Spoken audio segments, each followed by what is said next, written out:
Allez, aujourd'hui c'est parti, on attaque une nouvelle pièce de la maison, l'arrière-cuisine.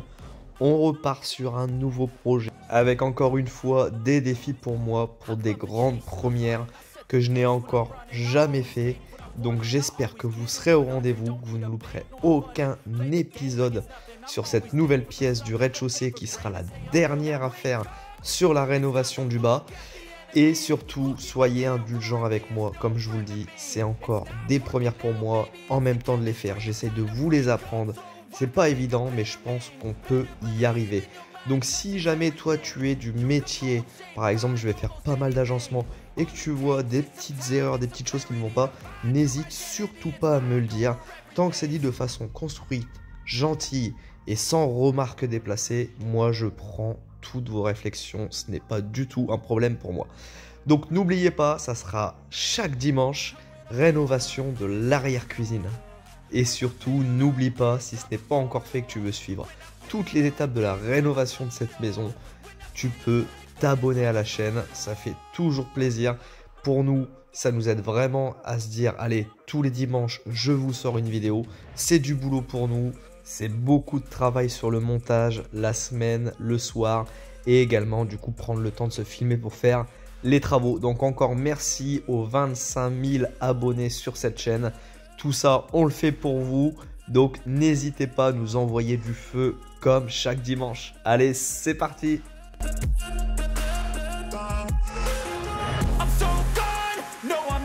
On est reparti, on attaque enfin une nouvelle pièce de la maison qui est l'arrière-cuisine. Donc c'est la seule pièce du rez-de-chaussée qui n'avait pas encore été rénovée. Donc si tu suis normalement les épisodes depuis le début, ça tu dois le savoir. C'est une pièce qui n'était pas nécessaire de faire tout de suite. On préférait vraiment s'investir dans la partie par exemple étage des enfants avant de faire cette pièce là. Celle-ci c'est une pièce quand même qui maintenant pour nous a beaucoup d'importance parce qu'on est une grande famille. Et comme tu le sais, on a 5 enfants nous deux. Du coup, ça fait que tu as besoin de beaucoup de rangements pour tout ce qui va être outils de cuisine, courses, etc. Enfin, tu sais très bien qu'on accumule toujours beaucoup de choses. Donc cette pièce se situe juste à côté de la cuisine. Tu vois, on est ici, la cuisine est là. Là, ici, on a la buanderie où chérie est. Et on accède à l'arrière-cuisine, tu vois, juste à côté. Donc c'est une pièce de rangement qui est, comme je t'ai dit, très importante pour nous parce que là, chérie a tout déménagé. Là, c'est vraiment le bazar. Là, un peu là où on pouvait. C'est ça. On a mis les frigos ici parce que forcément on a des frigos en plus, congélateurs. C'est ça. Et il y en a un peu partout cachés dans les placards, etc. Ah, c'est un peu moins évident là, hein, chérie? Non, j'aime pas du tout. Donc chérie, dépêche-toi maintenant, ok? Bah voilà. Donc au lieu de discuter, tu devrais bosser. Voilà, Okay, je me fais engueuler à cause de vous, vous êtes contents? Donc voilà, cette pièce-là, il fallait la faire. C'est pas que on va dire qu'avant c'était pas folichon. C'était des étagères comme tu as vu. Le carrelage n'était pas refait, les peintures non plus. Le plafond, on a tous les réseaux d'eau, eau chaude, eau froide et départ et retour de radiateur qui passent. C'était pas la fin du monde comme je te le dis, mais ça peut être quand même beaucoup plus agréable d'avoir une belle pièce. Et surtout que je vais t'apprendre encore une fois de plus à faire des choses différentes. Donc on va reprendre les bases quand même. On va refaire un faux plafond, du carrelage, mais tu vas voir, il va pas y avoir beaucoup de préparation sur cette pièce-là.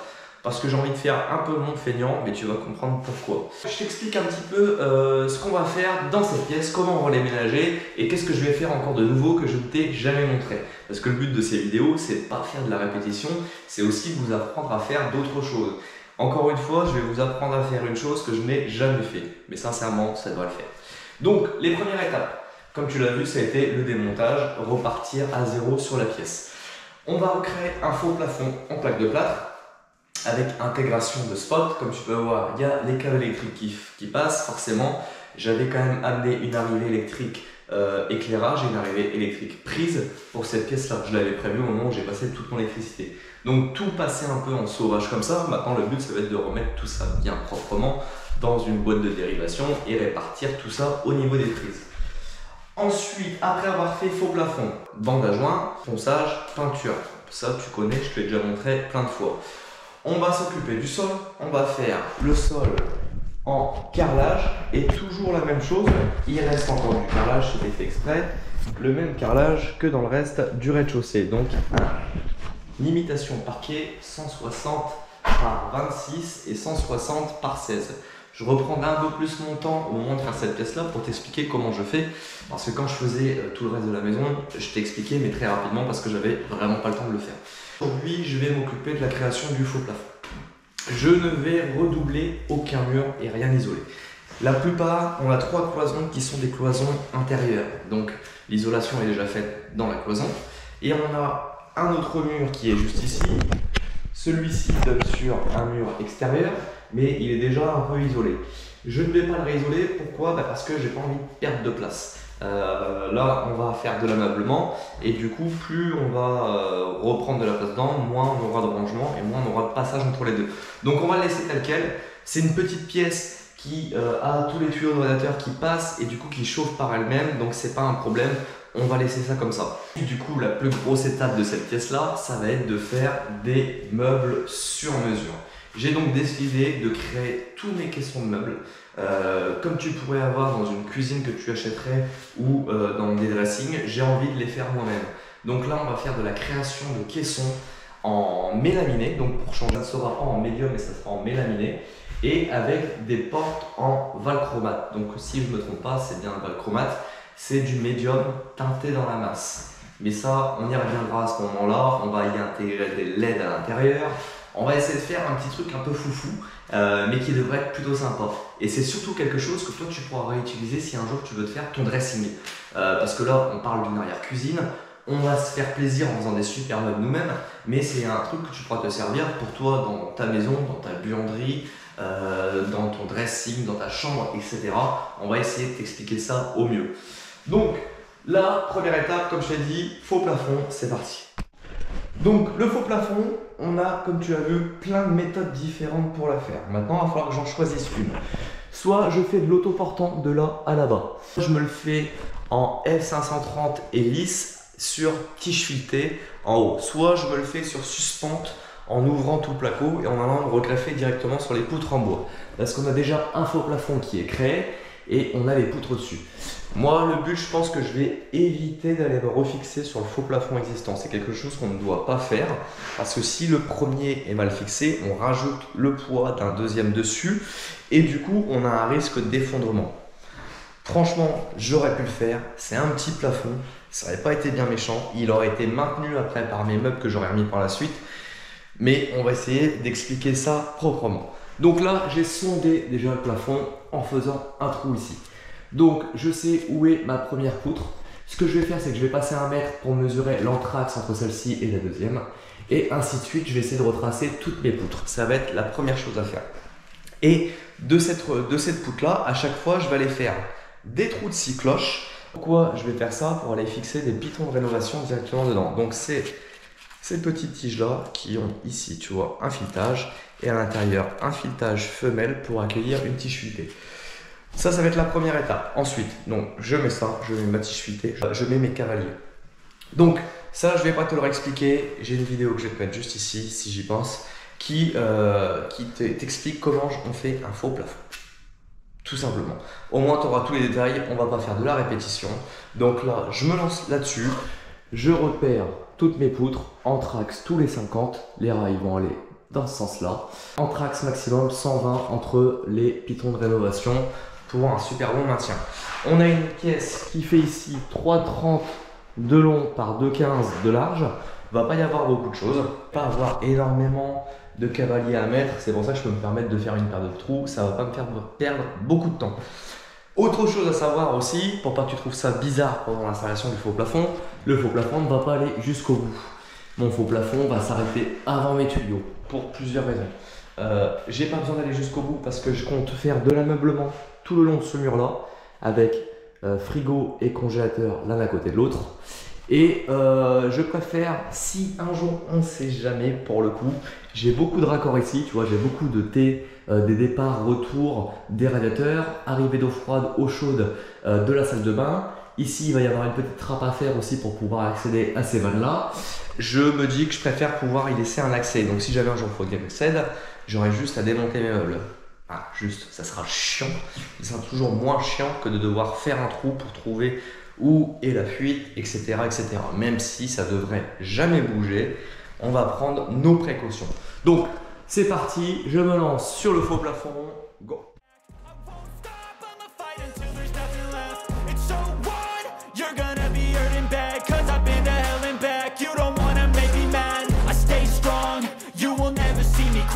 And if you get in my way, you're gonna feel the wrath.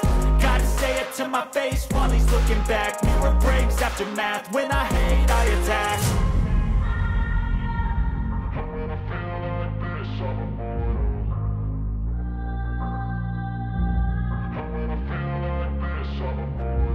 And when I feel like this, I'm immortal. When I feel like this, I'm immortal. When I feel like this, I'm immortal. When I feel like this, I'm immortal. Don't be scared.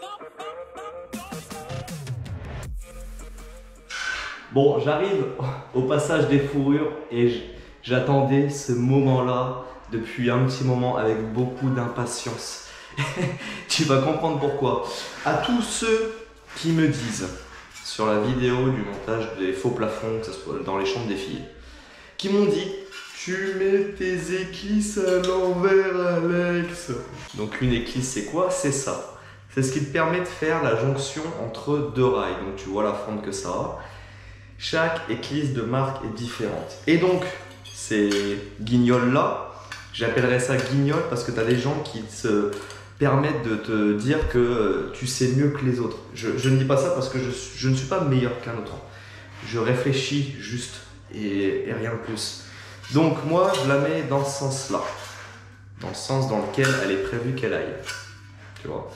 Et moi, on me dit non, c'est pas dans ce sens-là qu'il faut la mettre, c'est dans l'autre sens. Donc je te montre.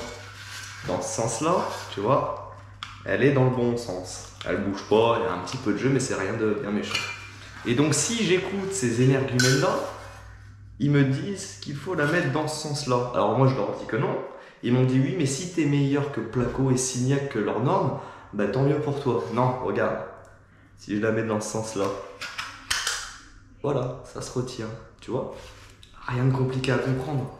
C'est juste, ne te base pas juste sur ce que tu as lu ou vu de quelqu'un, ou juste sur ce que tu as vu avec le produit que tu as posé. Celles-ci ne sont pas faites pour aller dans ce sens-là. Elles sont faites, tu vois, je te remonte, hein, je la mets, ah oui, ça rentre. Hein. Ah mais ça tient super bien, dis donc.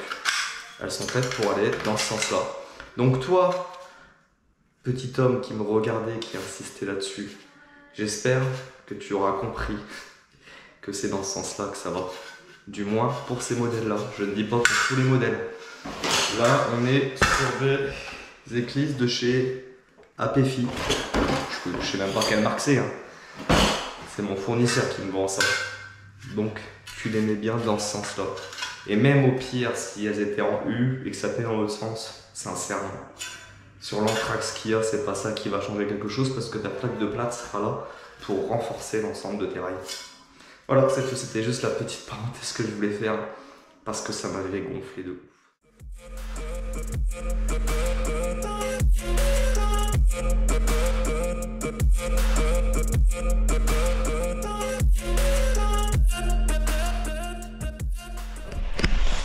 Je vais te montrer un petit outil qui pourrait te servir et te dépanner de temps en temps. Moi je sais que je fais de l'électricité un petit peu de temps en temps et ça me dépanne super bien. Là j'ai une cloison existante, donc ici, et je dois y mettre mon interrupteur sans fil pour que lorsqu'on rentre dans la pièce, ça me détecte et ça allume les spots. Donc comme je ne refais pas cette cloison là, il ne faut pas que je passe mes câbles comme ça, il faut que je les passe dans la cloison. Donc ça c'est très utile dans les cloisons sur rail avec de l'isolation, ça fonctionne très bien. Maintenant quand c'est du polystyrène c'est chaud, tu peux peut-être réussir à faire 30 cm en poussant mais tu ne pourras pas aller plus loin. Donc dans ce type de configuration ça va être top. Le but c'est de passer ta baguette, donc tu vois c'est quelque chose qui est à moitié rigide, à moitié souple, et de ressortir, tu vois, dans le trou où il y a déjà les câbles qui sortent juste là, et de pouvoir ensuite retirer les câbles grâce à ça. Donc je vais te montrer et normalement tu vas voir, ça devrait le faire. Donc tu le mets dans ce sens là, comme ça lui il vient contre ta cloison. Hop. Et là tu vois, tu le pousses. Et normalement en le poussant, et ben regarde, tu vois, il est en haut, il est arrivé tout droit, donc ce qui est bien, c'est que tu peux en même temps le diriger un petit peu, vu que ça reste un minimum rigide. Et voilà, il ressort là. Et là, je vais le laisser, comme ça j'aurai juste à accrocher mes câbles au bout, à les tirer, et j'aurai mon passage de câble qui sera fait.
Bon, je peux vous dire un truc, on est au mois de septembre, mais il fait une chaleur, c'est un truc de dingue, je suis en transe.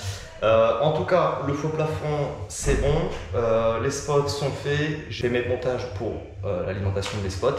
Maintenant, ce que je vais faire, c'est que je vais faire un petit peu de reboucheur avant de faire les bandes, parce que je t'explique pas un petit peu. Les plaques n'étaient pas très bien entreposées dans l'atelier, elles ont frotté un peu, donc j'ai fait un peu de casse là-bas aussi. Donc on va préparer avant de faire les bandes, ça sera beaucoup mieux. Donc c'est parti, reboucheur. Pendant que ça tire, je mets les spots, comme ça j'aurai de la vraie lumière et ça m'évitera de devoir mettre un phare à chaque fois.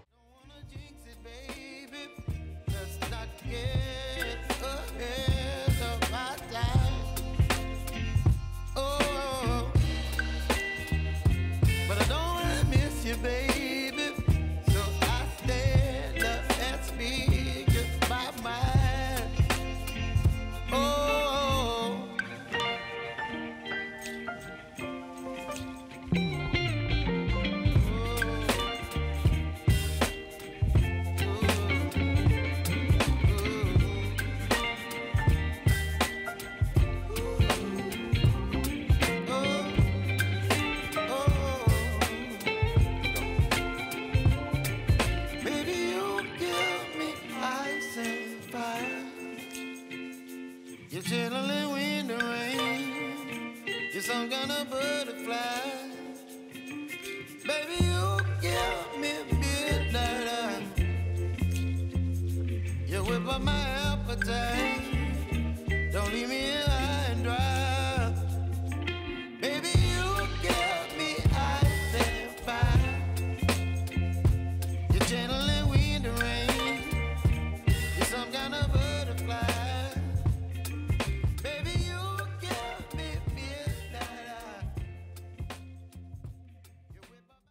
Bon, allez, c'est parti pour la deuxième couche de charge des bandes à joint. Donc, je me suis pas arrêté entre temps, j'ai collé mes bandes, mes cueillis et après j'ai tout doublé. Je te montre un peu les produits que j'utilise parce que je risque d'avoir certainement la question en commentaire, donc je préfère le faire comme ça, c'est fait. Là, comme on est sur une petite pièce, on utilise des produits qui vont être adaptés en fait à la taille de la pièce que tu as à faire. Si tu as une maison complète à faire en bande à joint, tu ne vas pas utiliser un enduit rapide. Et donc, au contraire, si tu as une pièce qui, elle, est petite, tu vas utiliser un enduit à séchage rapide. Et bien là, c'est ce qui se passe. Donc, tout d'abord, j'ai utilisé ça. Reboucheur, en fait, ça nous vient de chez Prestonet. Enfin, Prestonet, c'est la marque Bessier. Et donc là, on utilise un reboucheur qui, lui aussi, a une prise rapide. Tu vois, ponçage facile, sec en 1 heure. Donc ça, c'est juste génial parce qu'en fait, dès que tu as des petites retouches comme ça te permet de revenir vite dessus si tu as des bandes à joint à faire rapidement. Donc, premier produit, le reboucheur. En bande à joint, et ben, j'ai utilisé le Prestonet bande à joint, le J rapide. Pourquoi? Parce que je voulais redoubler rapidement. Donc là, ça a été le cas. Et c'en est un qui te permet en fait de redoubler en une demi-journée. Et donc en moyenne qui va sécher entre 1h30 et 3 heures. Tout dépend de la température. Mais là en ce moment, il fait vraiment très très chaud. Donc ça tire très rapidement. Du coup, il fallait que je puisse redoubler rapidement. C'est pour ça que c'est des fois important d'en parler pour savoir quel type de produit tu vas utiliser en fonction des travaux et de la taille de la pièce que tu as à faire. Donc là, c'est des produits qui sont très adaptés parce qu'ils tirent vite, mais comme j'ai une petite pièce, je vais pouvoir vite faire mon seau. Alors que si je prenais ces produits-là et que j'avais beaucoup de surface à faire, ben, j'aurais gros risque que cet enduit tire rapidement dans mon seau. Comme par exemple, c'est pas des produits à utiliser dans un banjo. On va éviter parce que ça tire tellement rapidement qu'il pourrait durcir dedans. Avec ta bande à l'intérieur, ça serait vraiment très problématique pour toi la mettre en place et toi nettoyer ton banjo. Je peux te dire que ça serait un calvaire. Donc maintenant que c'est prêt, je vais utiliser, tu vois, toujours mes parfaits lisses. Là, j'ai élargi avec une 35 pour pouvoir dégrader un maximum ma bande. Parce que là, je ne vais pas faire d'enduit de finition, je te le dis tout de suite. On est sur une pièce noire. On est sur une pièce qui n'a pas de fenêtre, donc on n'aura aucune lumière rasante sur ce plafond. Donc je ne vais pas me prendre la tête. Pour le coup, c'est bien une des premières fois que je le fais. Je fais les bandes et je vais faire la peinture sans faire un enduit complet. Mais là, comme je te dis encore une fois, pas de lumière rasante, donc aucun problème. Donc parfaite lisse, couteau, hop là, de Walt. Celui-là, je l'ai trouvé chez un import, donc il fallait que je le prenne. Forcément en inox, et ça c'est juste top. Pour une chose, le nettoyage. Parce qu'au moins tu n'as pas plein d'enduits qui te restent sur ta poignée, ça se nettoie super facilement. Donc maintenant que c'est prêt, et ben écoute, on va se faire ça proprement. Donc je redouble mes bandes, bandes à massy, mes vis et mes cueillis, mais que sur le plafond parce que le mur, il n'y aura pas besoin.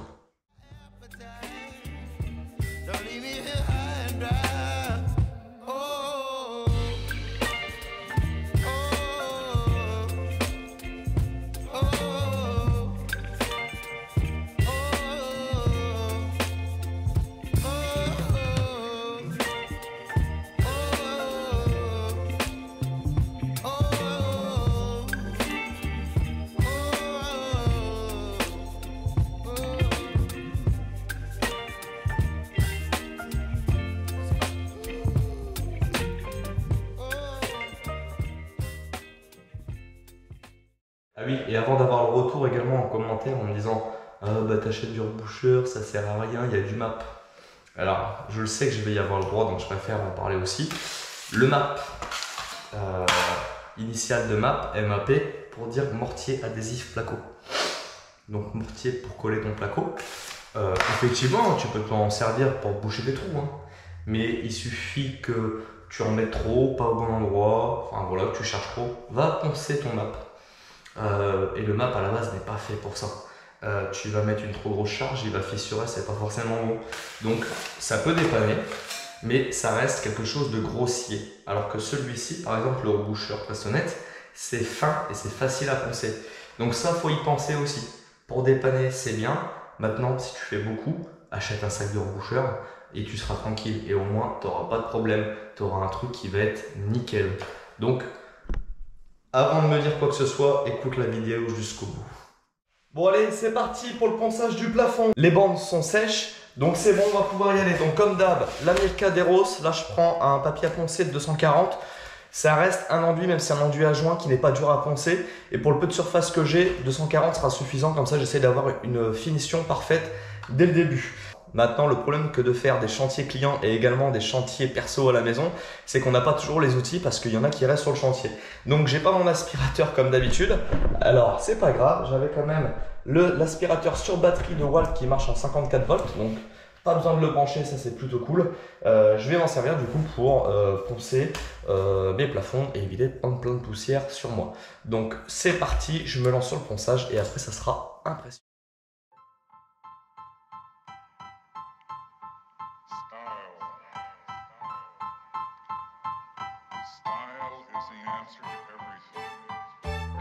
Fresh way to approach a dough or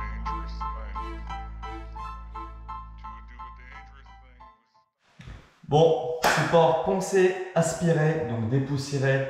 Là, je vais pouvoir maintenant appliquer toute la peinture d'impression. Donc comme d'hab, je vais prendre mon petit rouleau de peinture, ma pâte de lapin. Et ben non, on ne change pas une équipe qui gagne. Je ne dis, je ne veux plus utiliser de rouleau. Donc ça sera au petit Graco, on prend l'Ultramax comme je fais d'habitude. Ceux qui vont me dire que je vais perdre plus de temps à le nettoyer qu'à asperger, c'est peut-être vrai. Mais au final, ça va plus vite et le temps de nettoyage de ce petit bébé-là, c'est du très rapide. Donc, je t'en ai déjà parlé, je te refais un petit point. Ici, donc tu as la peinture, tu ouvres le petit clapet, hop, tu fais chasser toute l'air. Dès que tu as de la peinture qui ressort, tu peux fermer. Ensuite, tu mets vers le bas pour l'amorcer. Donc, on l'appuie un coup. Une fois que ça a amorcé, on remet la gâchette de ce côté-là pour que le spray parte. On met la buse qui va bien avec la bonne peinture. Donc là, je suis sur l'impression Evo de chez Unicalo. C'est une buse de 415. Vous êtes souvent à me demander, donc là, je vais essayer d'y penser. Donc buse de 415. Et ensuite, ce que tu fais, tu te fais un petit test pour voir si tu as des coulures, si tu n'as pas des petits jets en plus sur les côtés. Donc là, on va regarder. Alors la peinture là-dessus va pas tenir, c'est très brillant. C'est un espèce, je sais pas, c'est une laque, un satiné, une huile, j'en sais rien. Mais voilà, mais c'est juste pour faire le test. Hop, tu vois, on regarde si je se fait bien. Donc je pense que j'ai encore un peu d'air. On va réamorcer un petit coup. Hop. Et là, une fois que c'est fait, on recommence, on fait ses tests. Et une fois que tes tests sont finis, tu n'as plus qu'à peindre. Donc ça va aller encore une fois très vite. Je fais mon impression, j'attends que ça sèche. Je refais mes petites retouches s'il doit y en avoir à faire. Je reponce, je nettoie et j'attaque la couche de finition.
Bon, ça y est, les peintures sont finies.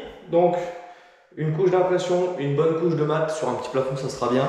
Au pire, je me laisse le fait de remettre peut-être une passe de finition à la fin que tout est fini. Si jamais j'abîme le plafond en mettant les meubles, on ne sait jamais, ça peut arriver. Dans ce cas-là, je remettrai une couche. Donc, je ne vais pas me prendre la tête tout de suite. On verra le résultat à la fin. Donc là, je vais installer les spots. Vu que le plafond est terminé, je peux mettre mes spots et avoir de la belle lumière. Donc, je vais mettre ce type de spot. Si tu te rappelles, j'étais passé par le comptoir de l'éclairage quand j'avais fait le LED dans la salle de bain des garçons pour refléter en dessous le plan vasque. Et bien là, je suis passé par eux aussi. Donc ce spot, il est en 3 parties. Tu as déjà ton ampoule. On est sur une ampoule connectée qui va être connectable avec la même télécommande que les LED. Donc on fera un petit test après, je te montrerai. Donc on a une ampoule, on a cette cloche là. Pourquoi cette cloche? C'est pour que le spot, tu vois, lui soit, hop, je vais te montrer une fois qu'il est dedans, à l'intérieur. Et ça, je trouve que c'est super joli d'avoir le spot en renfoncement.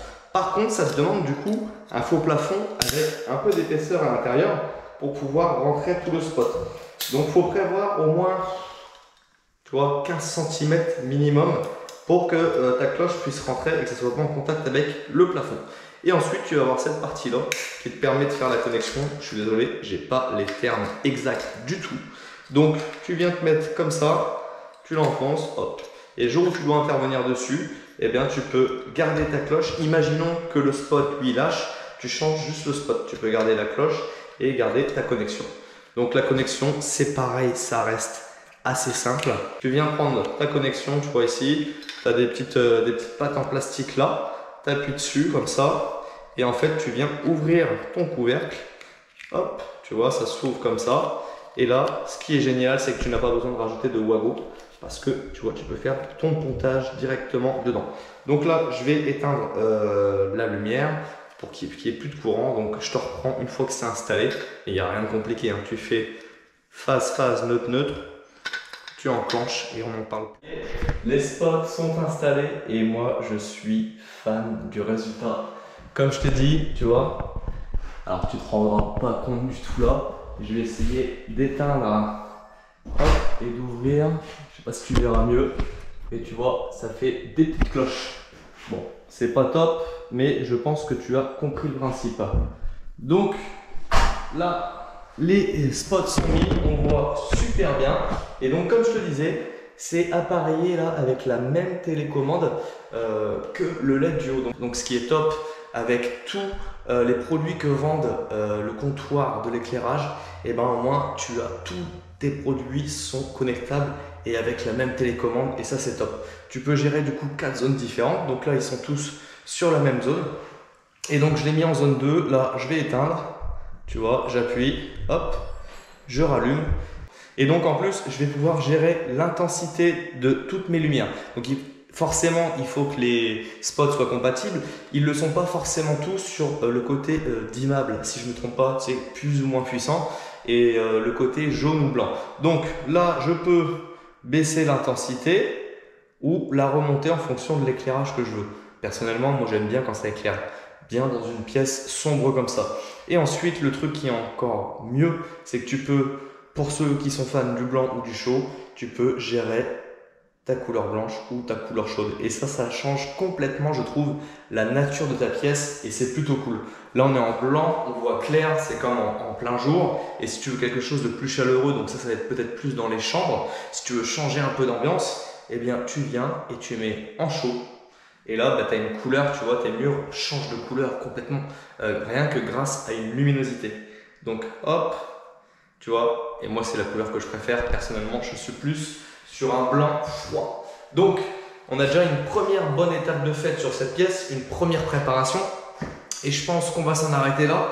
Ça sera bien pour ce premier épisode. Et du coup, on se retrouvera dimanche prochain. Et là, on va parler carrelage. Donc, le carrelage, je vais essayer de te montrer ce que je peux un maximum. On est sur une petite pièce et c'est pas plus mal. Comme ça, je vais pouvoir prendre le temps de t'expliquer comment bien faire une pose de carrelage. Et là, en plus, on est sur une imitation parquet. On en voit de plus en plus dans toutes les maisons. Donc si toi, tu viens un jour à en poser, et bien au moins tu sauras comment faire. Donc sur ce, j'espère que cette petite introduction du cellier t'aura plu.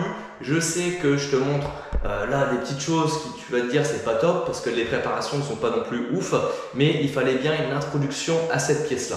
Donc on se retrouvera dimanche prochain, pose du carrelage. J'espère vous attendre nombreux. Sur ce, je vous dis ciao et à dimanche prochain.